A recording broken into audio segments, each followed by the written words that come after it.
20 de diciembre de 1989. 27.000 tropas estadounidenses llegan a la ciudad de Panamá.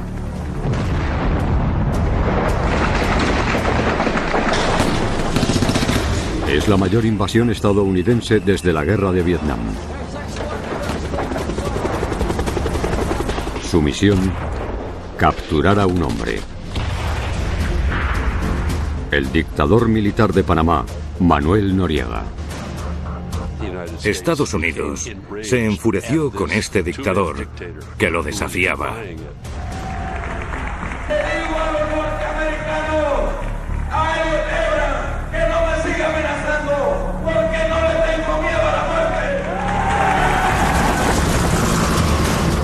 Los soldados estadounidenses recorrieron la ciudad de Panamá en busca de Noriega, pero no lo encontraron por ningún lado. Básicamente se escondió. El gobierno de 6 años de Noriega se caracterizó por la violencia, la decepción y el exceso. Estaba dispuesto a hacer cualquier cosa para salir adelante. No solo fue corrompido por el poder, sino también por la avaricia. Era un gángster. Un gángster con uniforme militar. ¿Cómo un niño de barrio pobre se convirtió en el dictador de Panamá? ¿Y qué hizo para provocar una invasión de la nación más poderosa del mundo?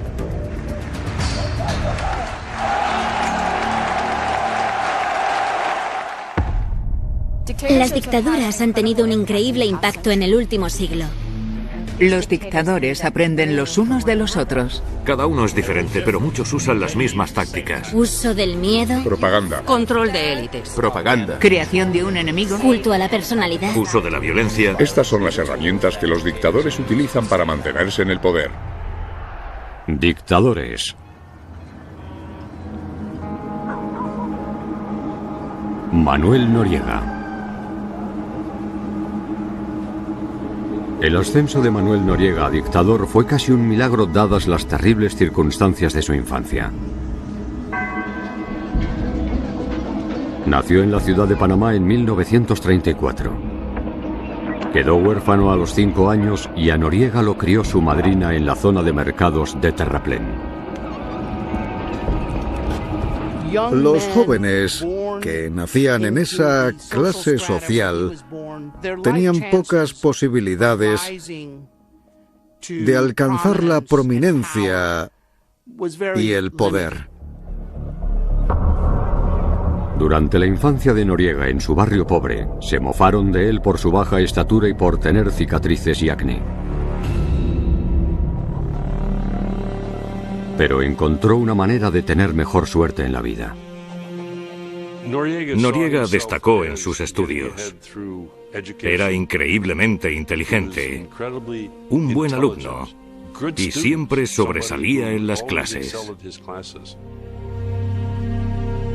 Noriega se aplicó y consiguió entrar en la mejor escuela secundaria de la ciudad de Panamá.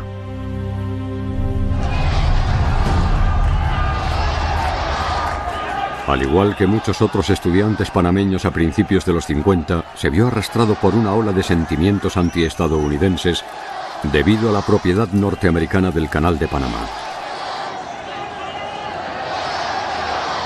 Es un conflicto que desempeñó un papel clave en su vida y preparó el escenario para su futura dictadura.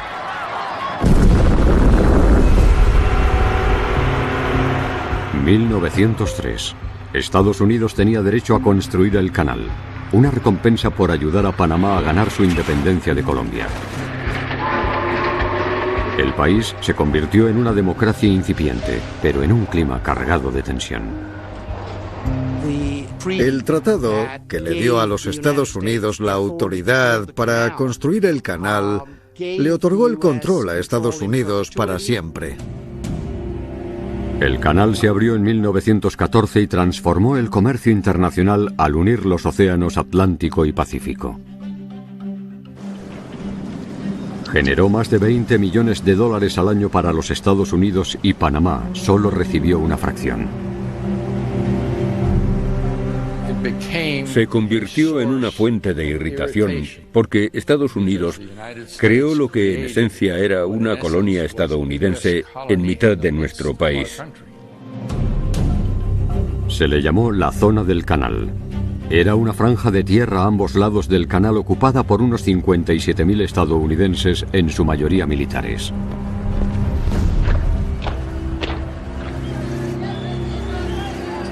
Aquello provocó un tremendo nivel de resentimiento hacia los Estados Unidos. La ola de resentimiento avivó el creciente nacionalismo de Noriega. Al graduarse en la escuela secundaria, declaró audazmente sus ambiciones. En su anuario dijo: mis ambiciones son ser psiquiatra y presidente de Panamá. Pero las aspiraciones de Noriega eran casi imposibles debido a la estructura de clases de Panamá.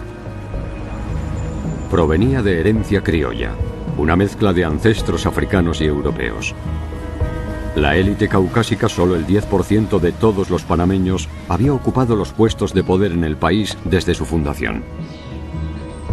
Cuando Noriega trató de hacerse médico, la dura realidad le dio una bofetada.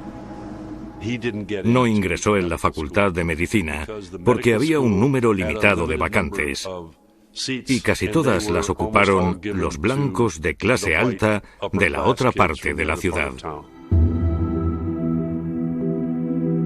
Pero Noriega seguía motivado por conseguir su objetivo, y cuando se encontró con un amigo que estaba en la escuela militar, decidió seguir otra ruta, una tomada por muchos aspirantes a dictador. Es bastante común que los dictadores asciendan a través del ejército y finalmente, a través de un golpe militar, se establezcan como dictadores. En Panamá no hay organizaciones políticas muy fuertes en general, así que los militares tienden a tener importancia en escenarios así. Si Manuel Noriega llegaba a dirigir al ejército en Panamá, también podría gobernar el país. Pero en 1958, Noriega tenía 24 años y estaba muy lejos de comandar el ejército panameño. Se tomó un descanso cuando obtuvo una beca para una prestigiosa escuela militar. Estaba muy bien adaptado a la vida militar debido a su tipo de inteligencia. Es alguien que evalúa la situación, ve dónde está la mejor alternativa y va a por ello de forma decidida. Después de graduarse en 1962, Noriega se unió a la Guardia Nacional, la Fuerza Militar de Panamá. Meses después, le destinaron a Colón como subteniente. Allí se encontró con el hombre que lo llevaría a casi tocar el poder, el comandante Omar Torrijos. Torrijos era una figura atractiva y carismática. Y fue idolatrado por miembros del ejército. Noriega también lo idolatraba. Torrijos era un populista. Su sueño era recuperar el canal para todos los panameños. Pero para hacerlo realidad, necesitaba poder. Torrijos era muy ambicioso. Su objetivo era convertirse en el jefe del país.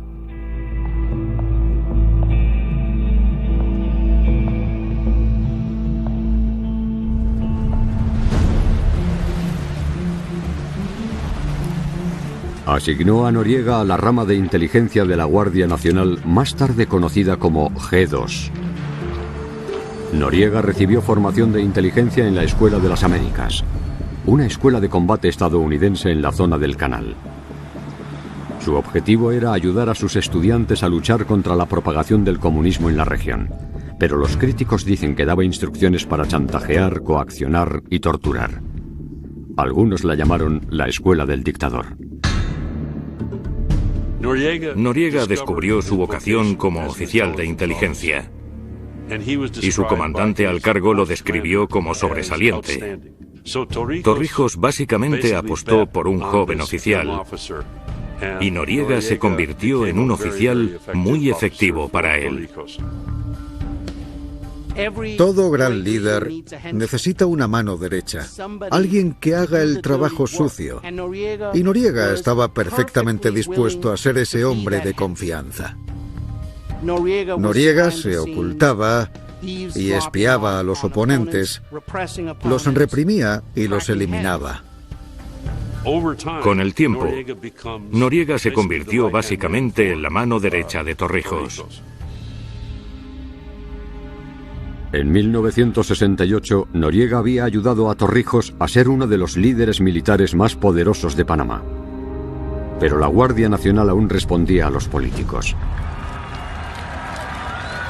Como el presidente recién elegido Arnulfo Arias. Y a Arias le preocupaba que la fortaleza política de los militares pudiera derrumbar la frágil democracia del país. Así que lanzó un plan para despojarlos de poder. Inmediatamente después de convertirse en presidente, comenzó una purga de la Guardia Nacional. Arias informó a Torrijos que lo enviaría a El Salvador como agregado militar. Sin Torrijos, todo por lo que Noriega había trabajado podría perderse.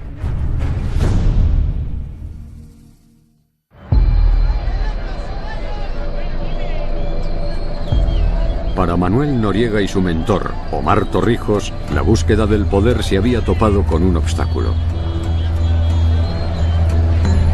El nuevo presidente de Panamá, Arnulfo Arias, le ordenó a Torrijos que abandonara el país. Pero el 11 de octubre de 1968, Torrijos cambió las tornas al liderar un golpe militar.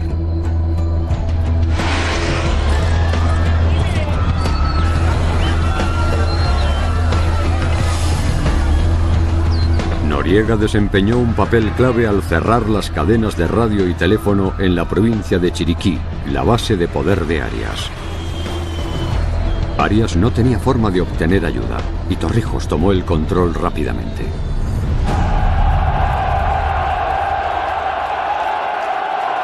Omar Torrijos se convirtió en el dictador militar de Panamá.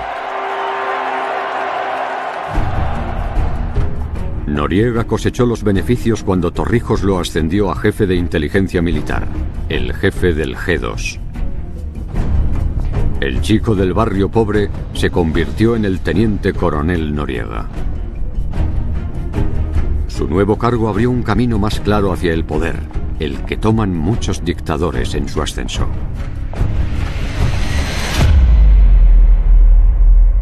Si contamos con una buena información de base, es increíblemente importante en cualquier tipo de dictadura porque sabes exactamente lo que está sucediendo, sabes quiénes son las amenazas y qué hacer con ellas. Como oficial de inteligencia en jefe, también era una de las personas más poderosas.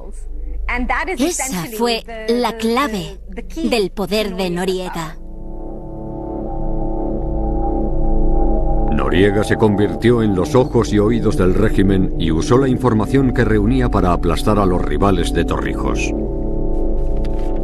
Noriega tenía vía libre para hacer lo que quisiera y era despiadado. Básicamente, aplicó mucha mano dura con la oposición. Circularon rumores sobre la participación de Noriega en varias desapariciones, como la de Héctor Gallego, un joven sacerdote que irritaba al régimen en 1971 al organizar políticamente a los campesinos. Gallego fue arrestado y visto por última vez bajo custodia militar.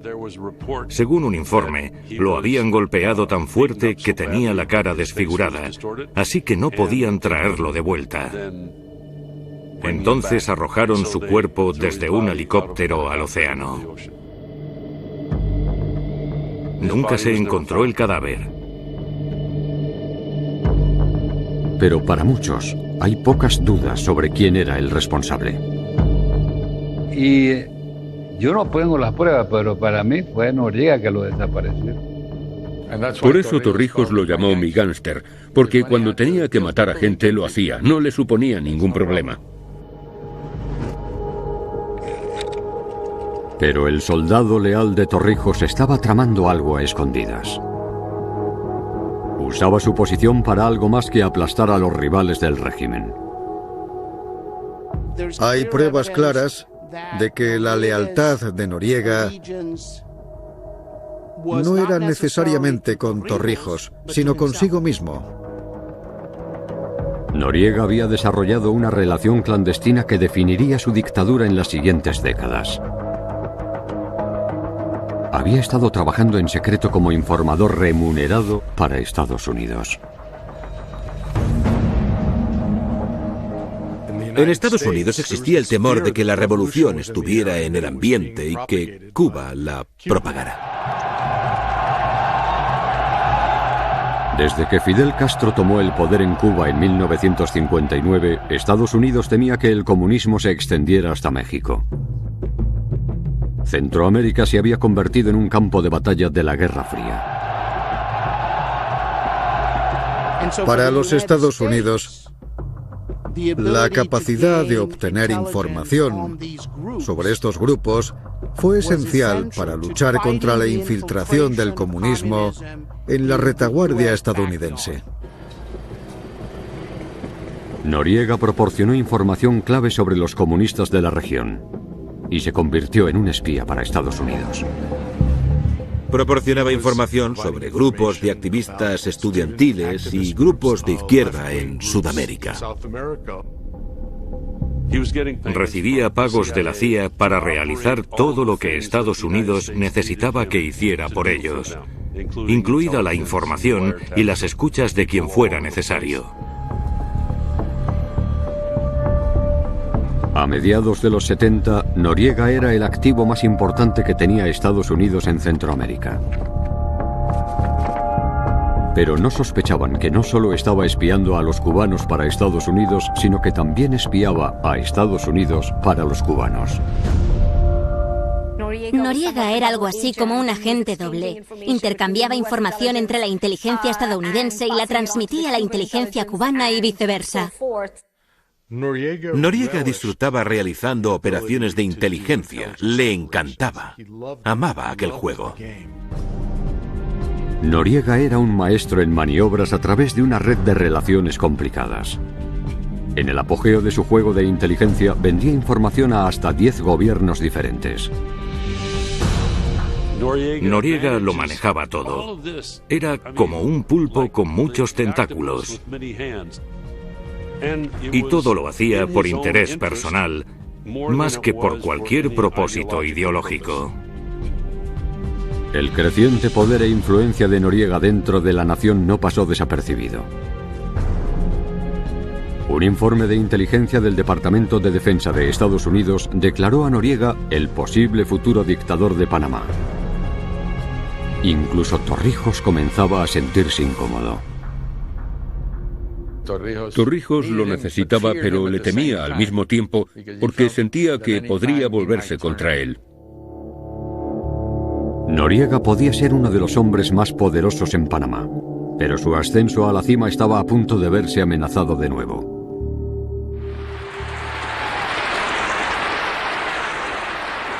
En septiembre de 1977, Torrijos firmó un tratado histórico con el presidente estadounidense Jimmy Carter. Garantizaba que Panamá ganara gradualmente el control del canal y sus ingresos en los siguientes 22 años.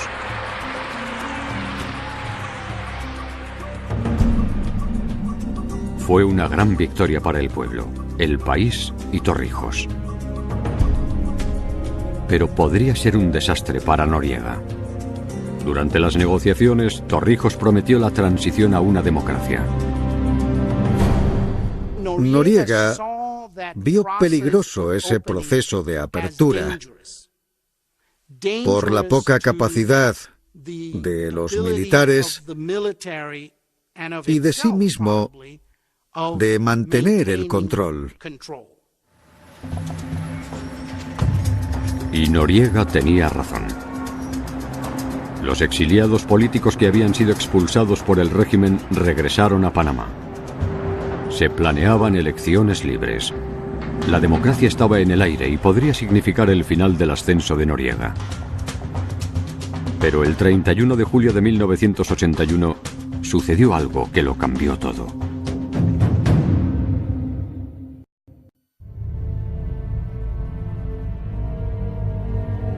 Panamá y su dictadura cayeron en el caos.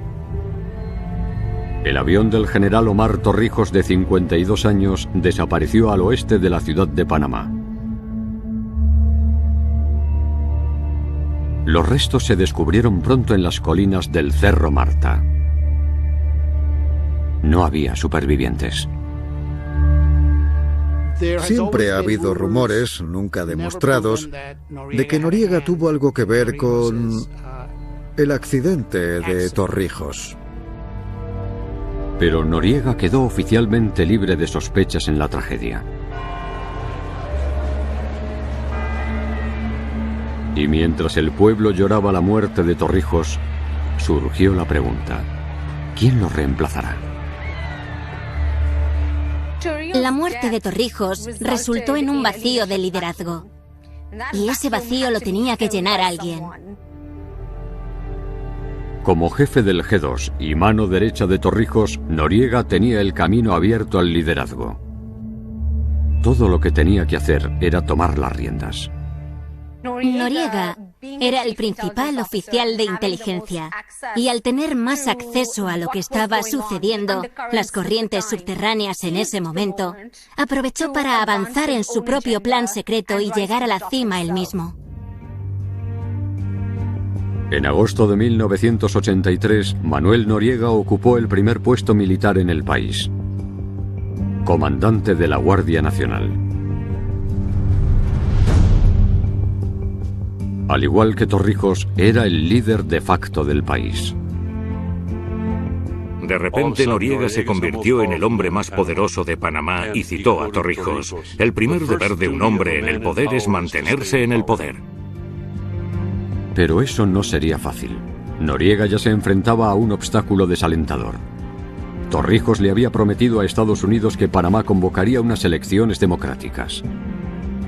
Si cumplía esa promesa, Noriega podría ser apartado. Pero se le ocurrió una solución. Mientras él gobernaba en la sombra, un presidente marioneta haría lo que él dijera. Iba a ser una democracia bajo el control de los militares. Para llevarlo a cabo, Noriega necesitaba a su candidato marioneta, Nicolás Ardita Barletta, para ganar la presidencia. Pero el día de las elecciones de 1984 empezaron a llegar los resultados, y Barletta iba perdiendo. Hasta que Noriega intervino, y 60.000 votos de la oposición desaparecieron misteriosamente. Barletta se convirtió en presidente, tal como Noriega había planeado. A simple vista, Panamá parecía ser una democracia. Pero Noriega ostentaba el poder real. Él controlaba el ejército, el gobierno y la economía. E inmediatamente se dispuso a cosechar las recompensas. Atesorar fortunas personales para los dictadores es un símbolo de prestigio, grandiosidad e incluso invencibilidad. Ese aspecto de acaparamiento, de recopilar y extraer ingresos de la riqueza de la sociedad y usarlo para sus propios fines, es un sello distintivo de la mayoría de las dictaduras. A principios de los años 80, Noriega vio una nueva forma de convertir su poder en dinero. Llegó a un acuerdo con Pablo Escobar, el líder del cártel de drogas de Medellín en Colombia. Se producían toneladas de cocaína en las selvas de Perú y Colombia y necesitaban formas de llevar el material a Estados Unidos, Europa o cualquier otro lugar. Las drogas comenzaron a pasar por Panamá y comenzaron a ganar $150.000 por vuelo. En los siguientes años, Noriega habría acumulado entre 10 y 15 millones de dólares. Y pronto Noriega no solo traficaba con drogas, sino también con armas, para los estadounidenses. La administración Reagan armaba a los contras en Nicaragua y otros rebeldes anticomunistas en América Central. Participó en el transporte de armas a las diversas fuerzas de combate en las guerras civiles centroamericanas. De esta forma, se convirtió en una persona clave en el negocio clandestino de América Central.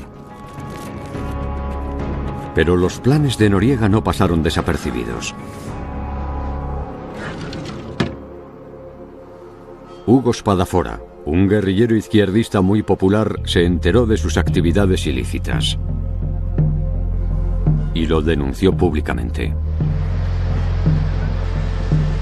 Para ustedes, estamos esperando el otro avión. Hugo Spadafora era un panameño alto, guapo, de ascendencia italiana. Como yo digo, un revolucionario romántico.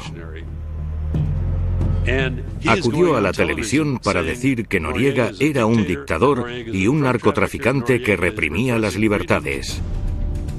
Noriega estaba furioso. Noriega se enfureció aún más en septiembre de 1984, cuando Spadafora publicó tales declaraciones en el periódico opositor La Prensa. El impacto del artículo se sintió mucho más allá de las fronteras de Panamá. Incluso sorprendió en la Casa Blanca. Hasta entonces, el gobierno de Estados Unidos había hecho la vista gorda al tráfico de drogas de Noriega debido a su ayuda con la inteligencia y el tráfico de armas. Pero Estados Unidos se vio obligado a, por lo menos, aparentar que actuaba.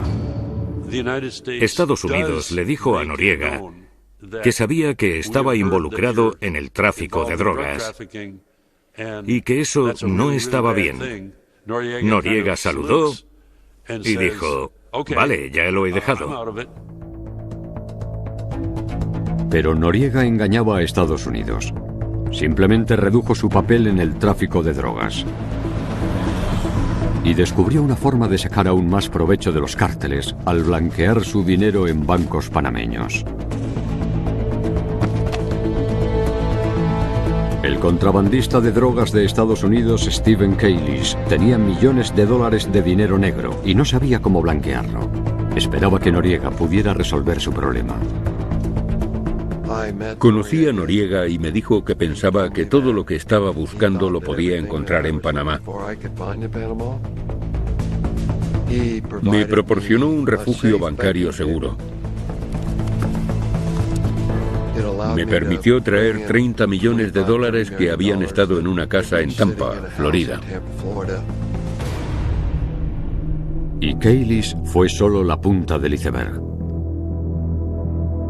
Noriega recaudaba alrededor de 10 millones de dólares al mes mediante el blanqueo de dinero de los cárteles, llegando a un total de 350 millones a principios de los 80. Después de atesorar su fortuna, Noriega lo disfrutó al máximo. Derrochaba en coches de lujo, mansiones y propiedades en todo el mundo. Tuvo un estilo de vida lujoso. Recibía mujeres hermosas desde los Estados Unidos. Le gustaba muchísimo la fiesta. Era divertido estar con él. El deleite del poder. Trabajaba como un padrino, ¿no? Noriega era el hombre más rico de Panamá, pero todavía no tenía lo que buscaba desesperadamente: respeto.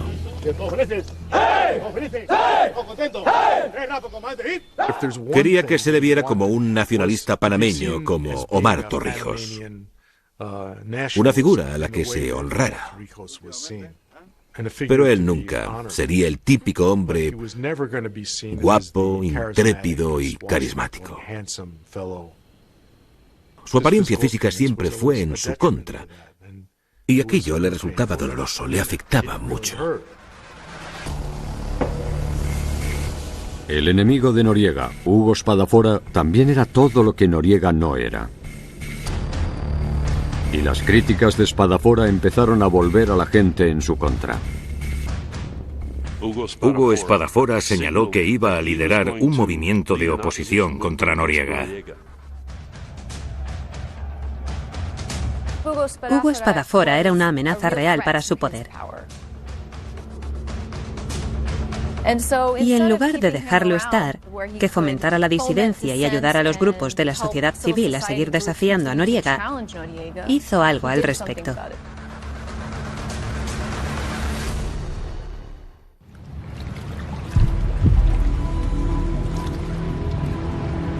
17 de septiembre de 1985. En la portada de La Prensa apareció una noticia escalofriante. El guerrillero y líder político Hugo Espadafora había sido asesinado. Lo encontraron en un río de Costa Rica metido en una bolsa de correo estadounidense. Lo decapitaron.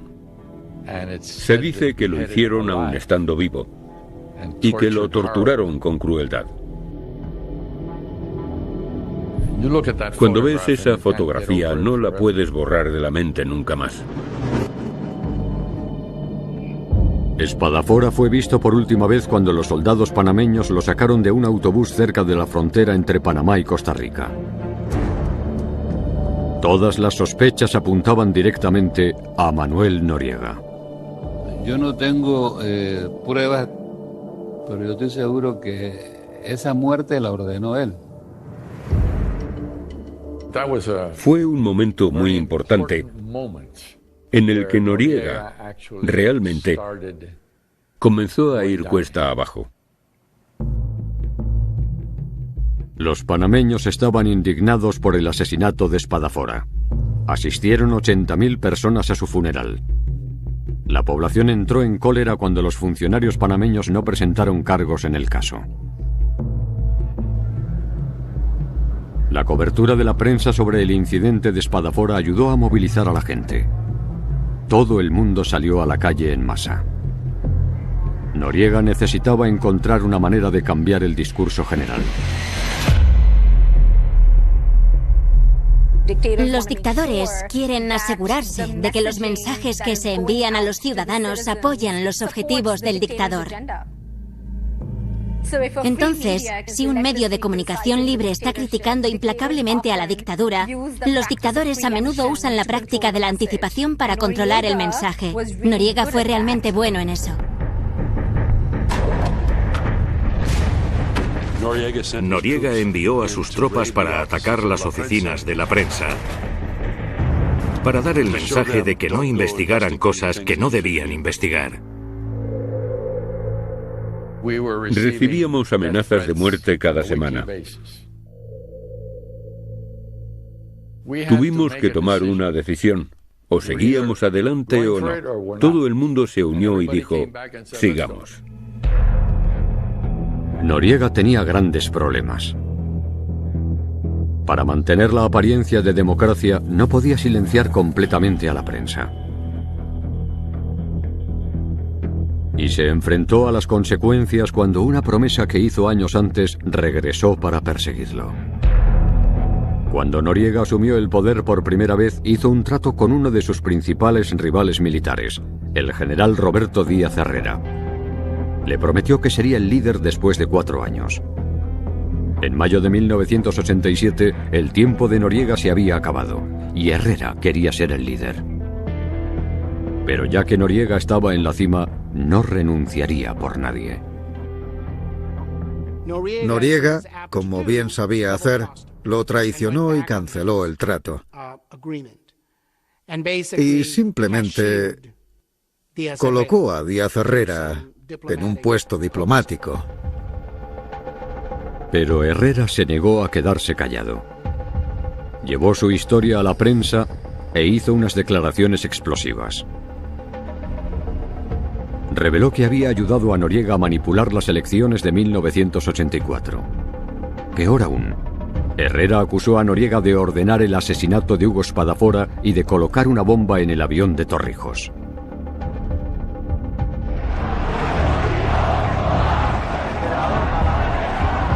Las acusaciones de Herrera desencadenaron una revuelta masiva entre el pueblo. Unos días después de estas acusaciones, se produjeron protestas masivas en las calles de la ciudad de Panamá en protesta contra el régimen. Arrestó a Herrera por alta traición y las airadas protestas aumentaron a 100.000 personas. Protestaron con caceroladas y pañuelos blancos. Fue una protesta sin violencia. Los manifestantes se mofaban de la apariencia de Noriega. Le llamaban cara de piña.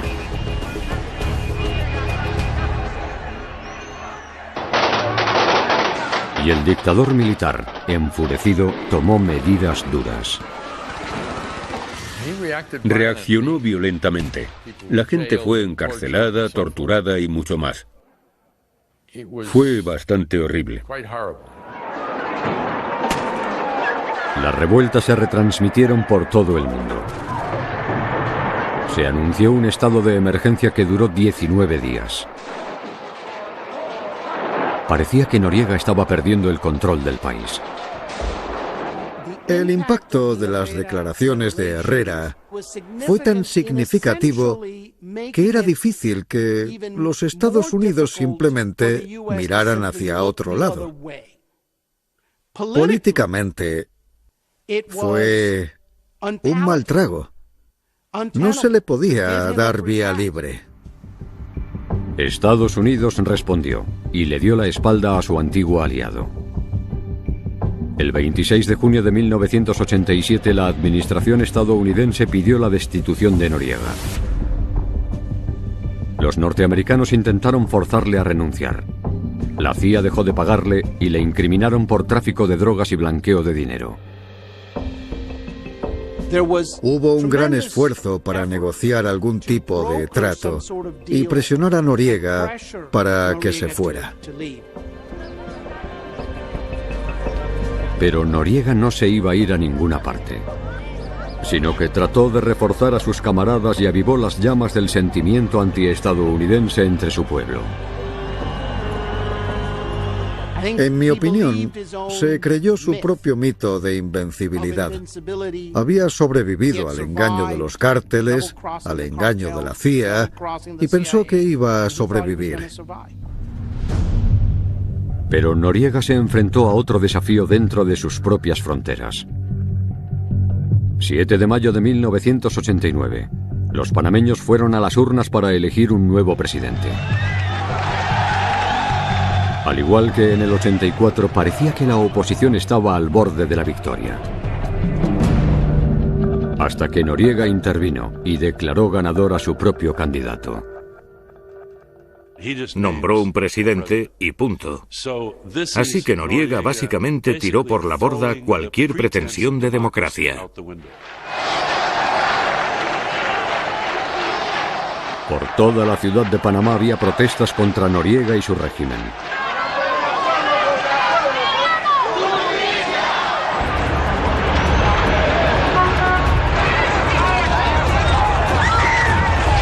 El dictador envió a su propio grupo paramilitar, conocido como los Batallones de la Dignidad, para reprimir a los manifestantes.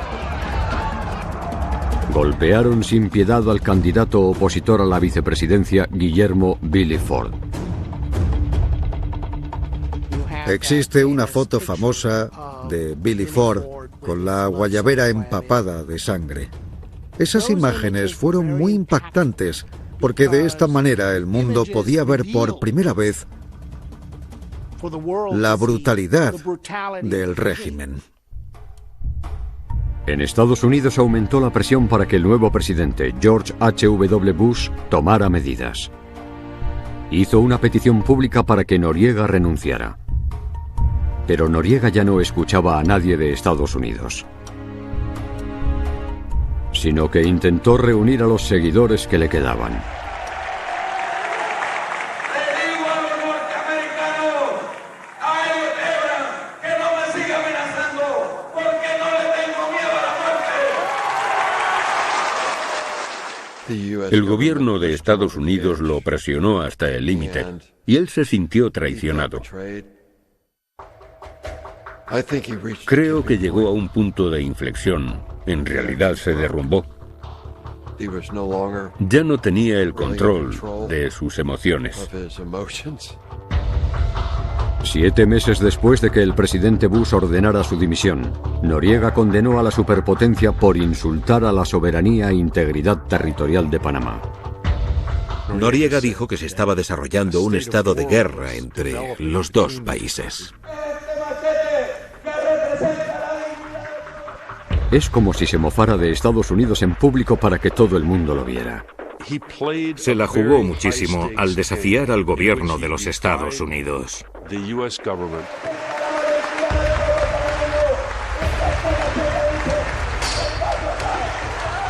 Hay un dicho que dice que Estados Unidos es como un mono encadenado. Puedes jugar con el mono, pero no tires demasiado de la cadena porque si no te morderá.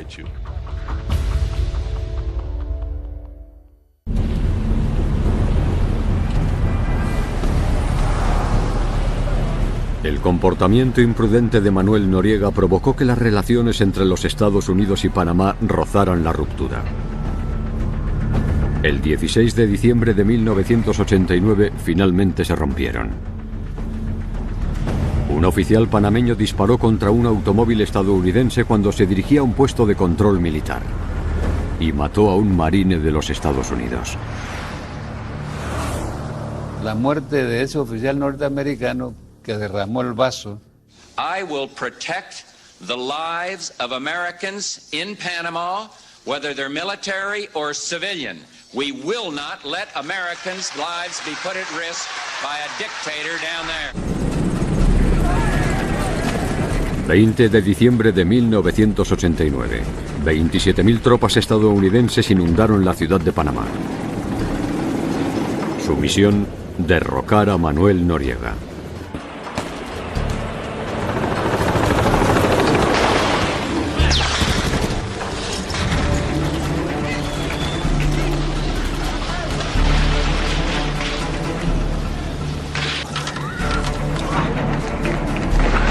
Las tropas estadounidenses destruyeron el cuartel general de Noriega para darle caza.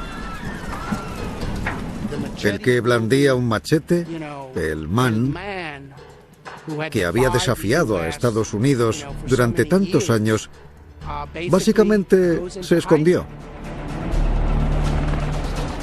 No promulgó ni una orden militar, ni una. Simplemente huyó. Huyó y huyó. Eso dice mucho de los matones. Todos los matones son unos cobardes. La invasión estadounidense se saldó con más de 1.000 panameños, soldados y civiles muertos. 20.000 personas se quedaron sin hogar. Y Noriega todavía seguía sin aparecer. En Nochebuena encontró un refugio desesperado en la Embajada del Vaticano de Panamá. Creía que la Embajada del Vaticano podría proporcionarle un refugio seguro para permitirle salir al exilio en algún lugar. Las fuerzas de Estados Unidos recibieron la información, pero Noriega se negaba a rendirse.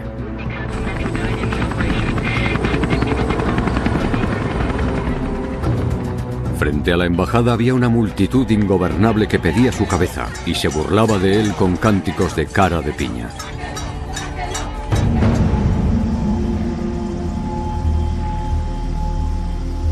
...3 de enero de 1990... El dictador militar de Panamá se entregó a los Estados Unidos, pero con una condición. Quería entregarse con el uniforme puesto, pero luego los Estados Unidos hicieron algo que fue muy humillante. Tan pronto como arrestaron a Noriega, le hicieron quitárselo y le sacaron una foto con una camiseta arrugada. El dictador parecía un delincuente común. Y esa fue la imagen que enviaron por el mundo para mostrar que Noriega estaba detenido. Después de 6 años tumultuosos como dictador de Panamá, el niño nacido sin nada, que una vez lo tuvo todo, lo perdió todo. Noriega fue increíblemente codicioso. No solo fue corrompido por el poder, sino también por la avaricia. Y eso terminó siendo su perdición. El 9 de abril de 1992, Manuel Noriega fue declarado culpable por tráfico de drogas, crimen organizado y blanqueo de dinero. lo condenaron a 40 años de prisión. Los panameños se regocijaron en las calles. 2017. Después de 25 años preso, Noriega falleció a los 83 años.